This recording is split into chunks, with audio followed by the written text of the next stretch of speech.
বছরের অর্ধেক সময় জলাবদ্ধতায় থাকা কলারোয়া, তালা ও সদর উপজেলার বিস্তীর্ণ এলাকায় যেখানে চাষাবাদ একসময় ছিল বড় চ্যালেঞ্জ, সেখানে এখন সরিষার চাষ দেখাচ্ছে টিকে থাকার পথ। কৃষি সম্প্রসারণ অধিদপ্তরের সহায়তায় কৃষকরা দিচ্ছে বিনা এবং বাড়িজাতের সরিষা বীজ, পাশাপাশি শেখানো হচ্ছে রিল পদ্ধতির চাষাবাদ। সব মিলিয়ে কম খরচে ঝুঁকিমুক্ত চাষে লাভ বেশি হওয়ায় খুশি কৃষকরা। দেখা যায় 10,000 টাকা মতো লাভ হবে। লাভ হলে মনে করেন হচ্ছে এই সরিষা করলে আমরা বোরো ধান করতে পারবো এবং আছে মৌসুমের শেষে এই 3 মাসে খুব চমৎকার একটা ফসল।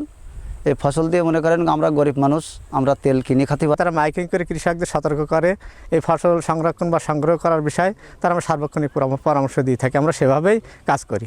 বাড়ি সরিষার চোদ্দের একটা ব্যাপক সম্ভাবনা দেখা যাচ্ছে এবং আবহাওয়া যদি অনুকূলে থাকে তো আশা করা যায় আমরা 1.6 থেকে 1.7 হেক্টর প্রতি আমরা মেট্রিক টন হারে সরিষা উত্তোলন করতে পারি। সরিষা চাষ যত বাড়বে ভোজ্য তেলের সংকট মোকাবেলা তত সহজ হবে, মন্তব্য কৃষি কর্মকর্তার।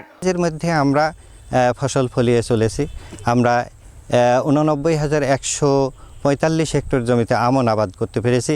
আমনের পরে আমরা 18,000 হেক্টর জমিতে ইতিমধ্যে সরিষা অর্জন করতে পেরেছি। সরিষার সাথে আমাদের আবার চাষিগণ মৌমাছি পালন করে মৌচাক বসিয়ে সেখান থেকে মধু সংগ্রহ করছে। চলতি মৌসুমে জেলায় 18,000 হেক্টরের বেশি জমিতে সরিষা চাষ হয়েছে। শর্মিলা কেয়া, নিউজ ডেস্ক, দেশ টিভি।